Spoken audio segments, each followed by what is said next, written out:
Hi guys, I am Abhishek. Welcome to my YouTube channel the ocean of Shiksha. जैसे कि हमारा आप सबको पता है कि ये हमारी न्यू वीडियो सीरीज चल रही है जिसमें हम इंटरनेशनल रिलेशन डिस्कस कर रहे हैं। तो जो कि हमारा दो पार्ट में डिवाइडेड है, सेक्शन 1 और सेक्शन 2। जो हमारा सेक्शन 1 है वो है सैद्धांतिक दृष्टिकोण, और दूसरा जो सेक्शन रहेगा वो हमारा ऐतिहासिक अवलोकन रहने वाला है। तो आज जो हमारा डिस्कशन चल रहा है, इसमें हमने फर्स्ट चैप्टर को ऑलरेडी कंप्लीट कर लिया दो पार्ट में। तो आज जो हमारा डिस्कशन रहेगा वो रहेगा चैप्टर 2 का यथार्थवाद यानी कि रियलिज्म, जिसमें हम कौन कौन से टॉपिक डिस्कस करेंगे। तो इसमें हमने पहले तो इंट्रोडक्शन और एशियंट रियलिस्टिक डिस्कस कर लिया है। आज हम डिस्कस करेंगे किसका, तो यथार्थवाद का पूर्ण जागरण काल किसके द्वारा, तो मैकाले के द्वारा जो किया गया था, हम इस टॉपिक पे डिस्कस करेंगे।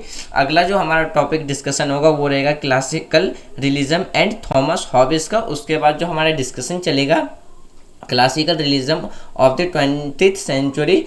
फिर हमारा जो डिस्कस होगा realism study of international politics. उसके बाद हम offensive and defence realism discuss करेंगे। ये वीडियो हमारी हार्डली कितने तो 1 2 4 टॉपिक में और रहने वाला है, यानी कि टोटली हमारे कितने तो 7 पार्ट में डिवाइडेड है। तो चलिए स्टार्ट करते हैं हम आज का डिस्कशन बिना टाइम वेस्ट किए।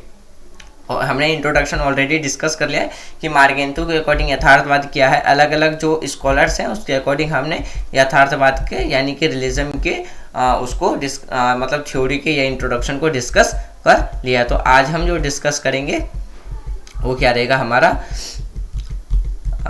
हाँ, रियलिस्टिक ऑफ रीएंसेसिस पीरियड मैकावली के अकॉर्डिंग, यानी कि यानी कि हमारा यथार्थवाद का जो पूर्ण जागरण काल किस तरीके से हुआ था। जो हमारा जो यथार्थवाद का जो पूर्ण जागरण काल है वो आज से लगभग 1500 ईस्वी साल पहले ही हो गया था। जो किसके द्वारा, तो ये जो मैकावली थे, निकोलो मैकावली यथार्थवाद विद्वान ने राजकुमारों को, शासकों को सत्ता में बने रहने और किसी भी चीज से अधिक युद्ध पर ध्यान देने के लिए एक समीचीन कार्रवाई पर ध्यान केंद्रित करने के लिए कहा। यानी कि जो यथार्थवाद का जो पूर्ण जागरण काल हुआ वो आज से जो 1500 साल पहले ही स्टार्ट हो चुका था। तो कैसे हुआ था, जो मैकॉलिन के द्वारा जो अपने राज्य को अस्तित्व में बनाए रखने के लिए अपने शासकों को जो सलाह दे रहे हैं वो अपने सिद्धांतिक थ्योरी में, तो वहीं से हमारा क्या हुआ था, यथार्थवाद पूर्ण जागरण काल वहाँ से स्टार्ट माना जाता है। जिसमें कि जो हमारे मैकियावेली है, उन्होंने शासकों को ये सलाह दी थी कि वो किसी भी चीज़ पर ध्यान देने से ज़्यादा वो किस चीज़ पर ध्यान दे, तो वो युद्ध पर ध्यान दे। क्यों? क्योंकि अपने अस्तित्व को और अपने आत्मरक्षा के लिए जो जरूरी है वो क्या है, तो संघर्ष, और संघर्ष क्या है, तो वो युद्ध है। इसलिए उन्होंने युद्ध पे अधिक जोर देने के लिए कहा। तो इन्हीं सिद्धांतों की वजह से क्या है, तो जो यथार्थवाद है उसका पूर्ण जागरण काल शुरू हुआ। जैसे कि अगर हम आगे देखें इसी में जब हम आगे देखें तो उनका जो शास्त्रीय यथार्थवाद सिद्धांत है, जैसे कि जैक्सन और सोरेनसेन के अनुसार मुख्य रूप से अस्तित्व का सिद्धांत रहा है। यानी कि जो हम जैक्सन और सोरेन के अनुसार हम माने, यानी कि सोरेनसेन के अनुसार माने, तो यथार्थवाद क्या है, मुख्य रूप से अस्तित्व में रहने का सिद्धांत है। जबकि यहीं पे जो मैकियावेली ने लिखा है कि विदेश नीति, जो भी हमारा इंटरनेशनल रिलेशन है, उसको चलाने के लिए शक्ति और चालाकी, यहाँ पे शक्ति से मैकाले ने किसको कंपेयर किया है, यानी कि मतलब शेर से किसको कंपेयर किया है, तो शक्ति को किया है। और जो चालाकी है, जो भी इंटेलिजेंसी है या जो भी फ्रॉड है या जो भी धोखेबाजी है, उसको किस चीज से कंपेयर किया है, तो लोमड़ी से किया। ये दोनों आवश्यक है। मतलब मैकियावेलिन के द्वारा कहा गया है कि अगर कोई भी कंट्री दूसरी कंट्री से जो रिलेशन बनाती है, विदेश नीति बनाती है, कि जो भी संबंध बनाती है, जो भी हमारा विदेश नीति बनता है, जो भी हमारा फॉरेन पॉलिसी बनता है, उसमें किसी भी शासक को किस चीज, मतलब कोई भी शासक कैसा होना चाहिए, तो 2 तरीकों से होना चाहिए। शेर की तरह शक्तिशाली होना चाहिए और लोमड़ी जैसा क्या होना चाहिए, तो चालाक होना चाहिए। आगे उन्होंने क्या कहा है कि जो सर्वोच्च राजनीतिक मूल है वो क्या है, राष्ट्र की स्वतंत्रता है। जो हमारे जो हमारे मैकावेली है उनके अनुसार क्या है, उनके अनुसार जो राजनीतिक मूल है उसमें जो उन्होंने सबसे पहले रखा है वो क्या रखा है कि राष्ट्र का क्या होना चाहिए, वो स्वतंत्र होना चाहिए। उन्होंने शासकों की जो मुख्य जिम्मेदारी बताई है वो हमेशा क्या बताई है, जो उन्होंने शासकों की जो मुख्य जिम्मेदारी बताई है वो हमेशा फायदे की तलाश करना और राज्य की हित और सुरक्षा करना और अस्तित्व को सुनिश्चित करना उन्होंने बताया है। यानी कि जो मैकावेली है उन्होंने कहा है कि जो शासकों की जो सबसे पहली जिम्मेदारी है वो क्या है कि अगर वो किसी भी देश से या किसी भी विदेश से या किसी शासक से जो अपने संबंध बनाता है, रिश्ते बनाता है, ये जो हमारा इंटरनेशनल रिलेशन है वो अगर बनाता है, ये कोई भी फॉरेन पॉलिसी बनाता है, तो उनमें उन्होंने सबसे पहले क्या कहा है कि सबसे पहले उसमें उसको अपना इंटरेस्ट देखना चाहिए। इंटरेस्ट देखने के बाद फिर उसके बाद हमें अपनी स्वयं की रक्षा, यानी कि हमें अपने राष्ट्र की रक्षा हम कैसे कर सकते हैं वो, और तीसरे नंबर पे हम अपने अस्तित्व को कैसे बचा सकते हैं। इस चीज की जिम्मेदारी उन्होंने क्या कहा है, शासकों की पहली यानी कि प्रथम जिम्मेदारी उन्होंने बताया है। इसके लिए क्या है, तो इसके लिए फिर आगे जो मैकावेली है वो कहते हैं कि अपनी जो फायदे की तलाश, यानी कि जो अपना स्वार्थ है, अपने राज्य की जो सुरक्षा है, अपने यानी कि अपने राष्ट्र की जो मतलब अपने राज्य की जो रक्षा की जाती है और अपने अस्तित्व को दुनिया में बनाए रखने के लिए किस चीज़ की जरूरत पड़ती है, तो हमेशा शक्ति की जरूरत पड़ती है। यानी कि हमेशा किसकी जरूरत पड़ती है, तो ताकत की जरूरत पड़ती है। इसीलिए उन्होंने शासक को क्या कहा है कि इसलिए उन्होंने कहा है कि शासक को हमेशा एक शेर की तरह ताकतवर होना चाहिए। यानी कि उस जो भी राष्ट्र का जो शासक है उसे हमेशा शेर की तरह अपनी शक्ति रखनी चाहिए और लोमड़ी की तरह क्या होनी चाहिए, उसको अपनी लोमड़ी की तरह वह चालाक होना चाहिए, जिससे कि वह अपने स्वार्थ की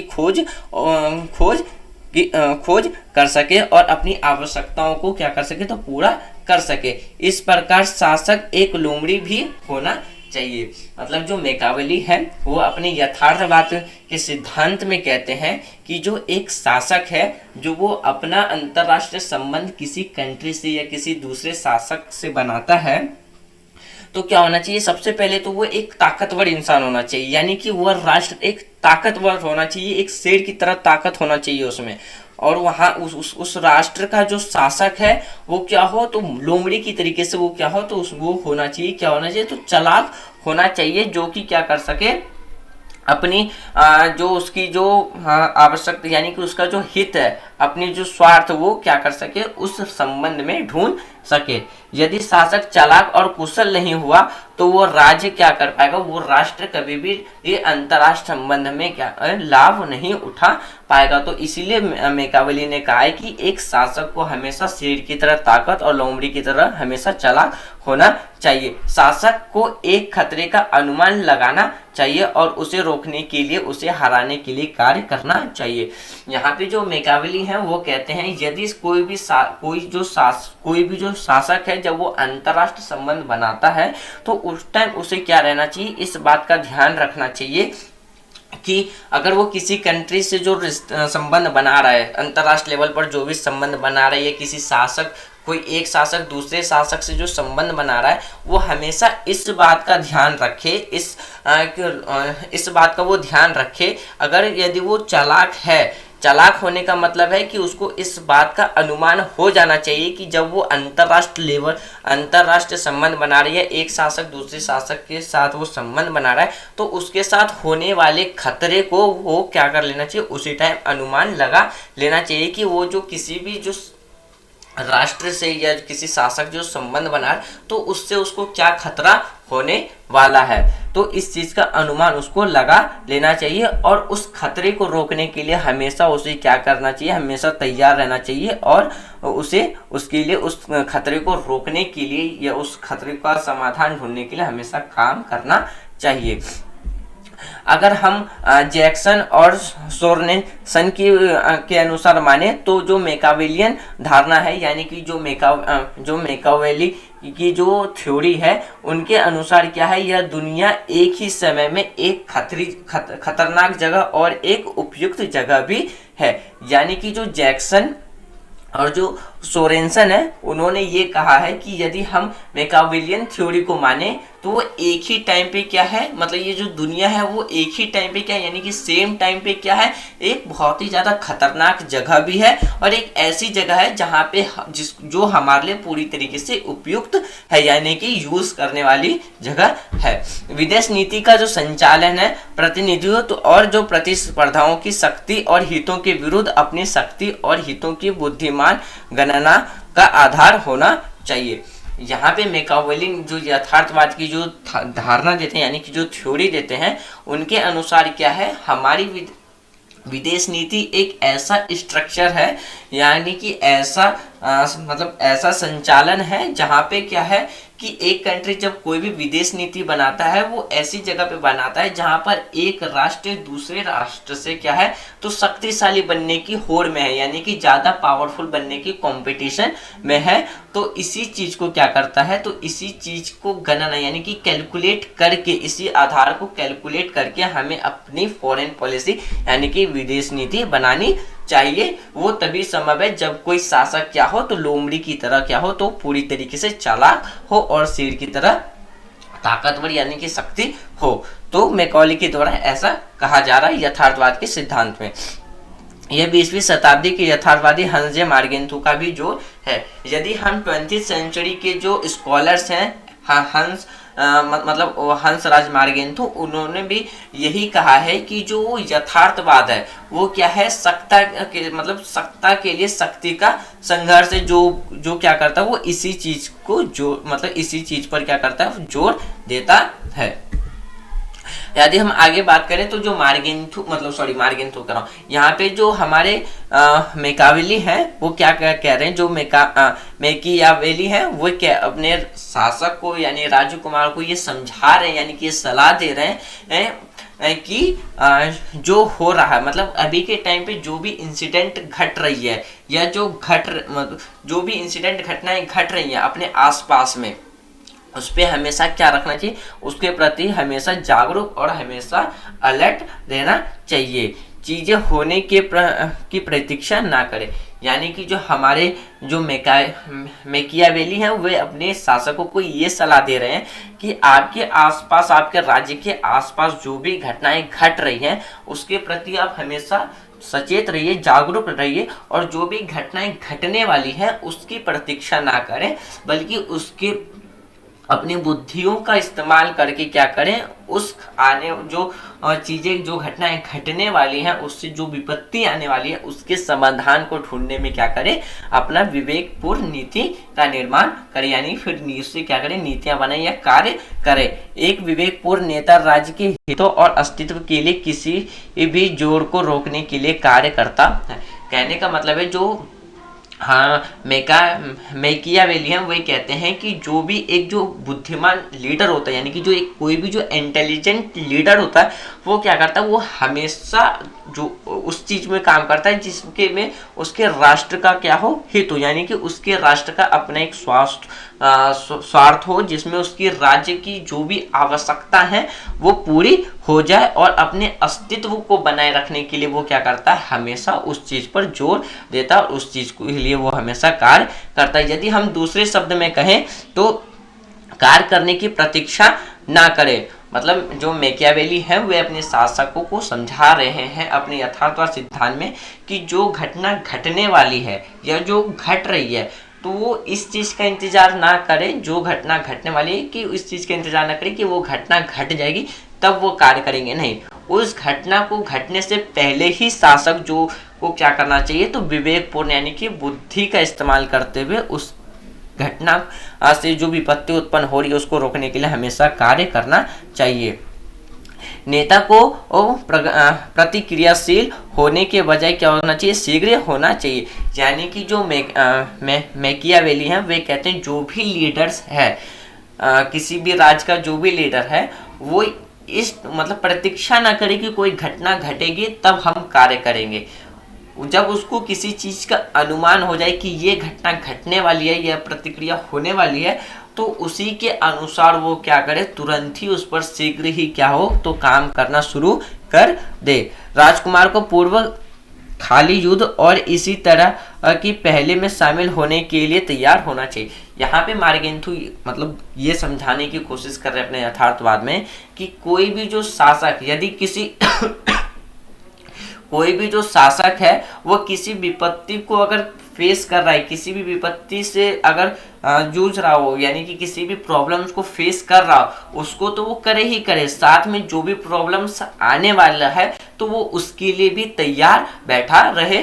तो ये कौन समझा रहा है, तो ये हमारे जो मैकियावेली हैं वे अपने लीडर को ये बस समझाने की कोशिश कर रहे हैं, ये बताना चाह रहे हैं कि कोई भी जो इंटेलिजेंट, कोई भी जो लीडर होता है वो अपनी हित को पूरा करने के लिए किस तरीके से या किस तरीके से शक्तिशाली बनने के लिए किस तरीके से वो तैयार रह सकता है या वह बन सकता है। जैसे कि उनके द्वारा ये अभी जो समझाया गया है कि अगर कोई राष्ट्र किसी चुनौती का सामना कर रहा है तो उस चुनौतियों का सामना वो करते करते वो दूसरी चुनौतियों के लिए भी हमेशा क्या रहे तो तैयार बैठा रहे। इस तरीके से क्या होगा, वो राष्ट्र दूसरे राष्ट्र के कंपेयर में एक शक्तिशाली राष्ट्र और अपने अस्तित्व को बनाने की में क्या रहेगा, वो सफल हो पाएगा।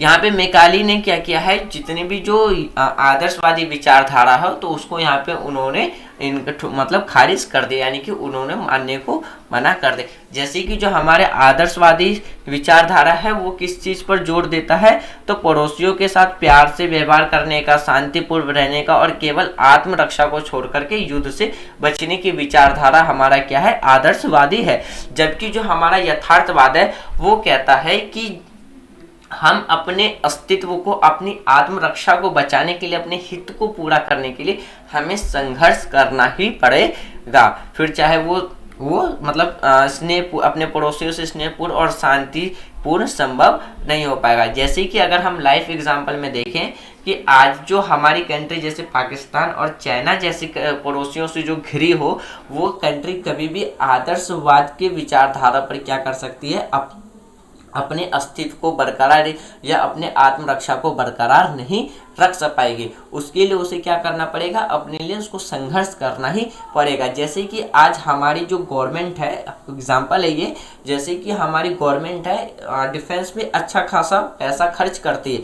इसका कारण क्या है, इसका कारण यही है कि जो पाकिस्तान और पड़ोसी जैसे जो देश हैं, उससे कल को जब हमें कोई खतरा महसूस हो या कोई चुनौती मिले तो हम उसे क्या कर सके, आसानी से उस चुनौती से निपट सके, यानी उस चुनौती को हम अच्छे से सामना कर सकें। यदि हम सिर्फ शांतिपूर्ण और या हम स्नेहपूर्ण अगर हम सोचें कि हमारी जो आने वाली जो खतरा है वो टल जाए, वो भी खासकर तब जैसे इन पाकिस्तान और चाइना जैसी पड़ोसी हो, तो वो ऐसा पॉसिबल नहीं है। तो ये जो संघर्ष वाली जो स्थिति है, इसी चीज़ यही विचारधारा क्या है, तो यथार्थवाद की विचारधारा है। जबकि आदर्शवादी जो विचारधारा है वो शांतिपूर्ण को ज़्यादा महत्व देती है। जबकि अगर पड़ोसी शांतिपूर्ण ना रहने लायक हो तो ऐसा संभव नहीं है। आगे जो मैकियावेली के अनुसार क्या है, ये मूल या कहावतें राजनीतिक गैर जिम्मेदारियों की ऊंचाई है और नुकसान और दुखद का कारण बन सकती है। यानी कि जो मैकियावेली हैं उनके अनुसार क्या है, यदि हम अपने पड़ोसियों के साथ प्यार से अगर यदि हम प्यार से पेश आते हैं, शांतिपूर्ण रहते हैं, केवल अगर हम युद्ध को छोड़ दें, यानी कि हम अपने शक्तियों को ना बढ़ाएं, तो ऐसे में क्या होगा, वो हमारे लिए एक नुकसान और दुखद का कारण बन सकता है। उदाहरण के तौर पे मान लीजिए कि यदि आज हमारी गवर्नमेंट सेना पे इतना खर्च ना करती, तो आज के टाइम पे क्या है, तो चाइना और पाकिस्तान दोनों मिलकर के हम पे अटैक करके हमारी आत्मरक्षा को चोट पहुंचा सकते थे। लेकिन आज हमने अपने आप को इतना शक्तिशाली बना लिया है कि वह हमारे अस्तित्व को चोट पहुंचाने के वजह अगर वो चोट पहुंचाने की सोचेंगे तो उन्हें 10 बार सोचना पड़ेगा। क्योंकि हमने अपने आप को शक्तिशाली बना रखा है। तो ये जो शक्तिशाली बनाने की जो संघर्ष है, जो एक कंट्री दूसरे कंट्री से जो अधिक शक्तिशाली बनने की जो संघर्ष है, वही चीज़ हमारा यथार्थवाद है। जबकि आदर्शवाद कहता है कि हमें शांतिपूर्ण रहना चाहिए। तो यहीं पे वो मैकियावेली समझाते हैं कि ऐसा हम अगर शांतिपूर्व रहेंगे, हम युद्ध छोड़ देंगे, संघर्ष छोड़ देंगे, तो कोई भी हमसे अधिक शक्तिशाली राष्ट्र हम पे क्या कर सकता है, आक्रमण करके हमारे अस्तित्व को नुकसान पहुंचा सकता है, हमारे आत्मसम्मान को नुकसान पहुंचा सकता है, हमारे आत्मरक्षा को नुकसान पहुंचा सकता है। तो यह हमारे लिए क्या है, एक नुकसान और दुखद कारण बन सकता है। आगे जो मैकाली है, वो मैकियावेली है, वो मतलब राजकुमार शासकों के दायित्व की व्याख्या करते हुए ये बताते हैं कि एक राजकुमार उन सभी चीज़ों का पालन नहीं कर सकता है जिसके लिए पुरुष को अच्छा माना जा सकता है, क्योंकि राज्य को बनाए रखने के लिए वह अक्सर अपने वादों के खिलाफ, ठीक है, दान के खिलाफ, कार्य करने के खिलाफ के लिए बाध्य है, मानवता और धर्म के खिलाफ है, और इसलिए यह आवश्यक है कि उसके पास भाग्य की हवाओं और राजनीतिक मामलों की परिवर्तनशील की आवश्यकता के अनुसार खुद को बदल लेने के लिए हमेशा क्या रहना चाहिए, उसका माइंड तैयार रहना चाहिए। जब तक यह संभव हो उसे अच्छाई से नहीं भटकना चाहिए, लेकिन उसे पता होना चाहिए कि आवश्यकता पड़ने पर बुराई में कैसे प्रवेश किया जाना चाहिए। यहाँ पे मैकाली समझाने की कोशिश ये करते हैं कि सबसे पहले हमें अपनी अच्छाइयों से तो कभी नहीं भटकना चाहिए, लेकिन जैसे ही कोई विपत्ति आती है जो हमारे आत्मरक्षा को नुकसान पहुंचाए, तो उस टाइम हमें तुरंत बुराइयों को अपनाने में देरी भी नहीं करनी चाहिए। तो उदाहरण के तौर पर ये समझ, जैसे कि हमारी जो no first use nuclear weapon policy है, उसमें क्या है कि भारत ने क्या रखा है, हमारे देश ने क्या रखा है कि हम उस कंट्री पे कभी वेपन, मतलब न्यूक्लियर वेपन का यूज़ नहीं करेंगे जो न्यूक्लियर वेपन वाली कंट्री ना हो, या जो हमसे कमज़ोर हो। हम उसी कंट्री पे परमाणु वेपन का यूज़ करेंगे जो पहले हम पे परमाणु वेपन का यूज़ करेगी। तो वो क्या है, ये उदाहरण इसी चीज़ को दर्शा रहा है। यानी कि पहले क्या है, हम जिस विकसित मार्ग पर चल रहे हैं, यानी कि हम अपने आप को जिस अच्छाइयों के मार्ग पे ले जा रहे हैं, वो मार्ग हमें नहीं छोड़ना चाहिए। लेकिन अगर कोई हम पे आक्रमण कर दे, हमारे आत्मरक्षा पर आक्रमण कर दे, जब बात हमारे आत्मरक्षा की हो, तब उस टाइम हमें ये अच्छाइयाँ छोड़ करके युद्ध में शामिल होना ही पड़ेगा। मान लीजिए कि अगर चाइना और पाकिस्तान हम पे आक्रमण कर दे न्यूक्लियर वेपन पे, अगर उस टाइम भारत न्यूक्लियर वेपन ना यूज़ करे तो वो हमारे लिए नुकसान है। अगर हम भी न्यूक्लियर वेपन का इस्तेमाल कर दें उन दोनों कंट्रियों के खिलाफ, तो इसमें क्या होगा कि पावर ऑफ बैलेंस बना रहेगा। यानी कि इसमें क्या रहेगा कि सामने वाले को भी डर रहेगा कि यदि हमारी कोई हरकत ऐसी हुई जो हमारी कोई भी ऐसी हरकत हुई जो दूसरों के साथ साथ हमें भी नुकसान पहुंचा दे, तो उस टाइम पे क्या रहेगा, कोई भी कंट्री दूसरी कंट्री के आत्मरक्षा यानी कि उसको हानि पहुंचाने से पहले क्या करेगा, 10 बार सोचेगा। इसलिए ये जो मैकियावेली हैं ये समझा रहे हैं कि हमें पहली चीज़ तो क्या है, हम जिस अच्छाई पे, जिस प्रगति मार्ग पर चल रहे हैं वो मार्ग नहीं छोड़ना चाहिए, लेकिन जैसे ही हम पे कोई विपत्ति आए तो हमें उस टाइम बुराई का मार्ग अपनाने में, यानी कि बुराई में प्रवेश करने में भी आसानी होना चाहिए। तो उन्होंने आगे निष्कर्ष निकाल के कहा है कि जो यथार्थवाद लेखन के जो पूरी तरीके से अराजक और अनैतिकता दुनिया में कैसे पनपे, इस पर मैनुअल है। यानी कि जो हमारे मैकियावेली है, उन्होंने कैलकुलेशन निकाल के कहा था कि जो यथार्थवादी है वो एक ऐसा संघर्ष है जो हमें अनैतिकता की दुनिया में कैसे हम अपने अस्तित्व को बनाए रख सकते हैं। मतलब एक ऐसी दुनिया में हम अपने अस्तित्व को कैसे बना के रख सकते हैं जहां पर पावरफुल बनने की कंपटीशन एक कंट्री दूसरी कंट्री में हो रही हो। तो यही चीज़ यहाँ पे उन्होंने निष्कर्ष निकाल के कहा है। उन्होंने निष्कर्ष ये निकालते हुए कहा है कि जो भी किसी भी राज्य का जो शासक है वो क्या होना चाहिए, शेर की तरह एक तो शक्तिशाली होना चाहिए और लोमड़ी की तरह क्या होना चाहिए, चालाक होना चाहिए। इससे क्या रहेगा कि इससे किसी भी राष्ट्र का या लोगों अपने अस्तित्व और समृद्धि को के लिए उन पर निर्भर है। यानी कि कहने का मतलब है, यदि कोई राष्ट्र अपने आप को अस्तित्व में रखना चाहता है, समृद्ध रखना चाहता है, तो उसके लिए ये दो चीज होना बहुत जरूरी है। एक तो क्या, एक तो शक्तिशाली होना बहुत जरूरी है, और दूसरा क्या है, तो लोमड़ी की तरह वो चालाक होना सबसे ज्यादा जरूरी है। अगर ये दोनों किसी भी राष्ट्र के शासकों में है तो क्या है, वो राष्ट्र पूरी तरीके से अपना अस्तित्व और समृद्ध बनाने, अपने समृद्ध के लिए किसी भी दूसरे राष्ट्र पर निर्भर नहीं करेगा।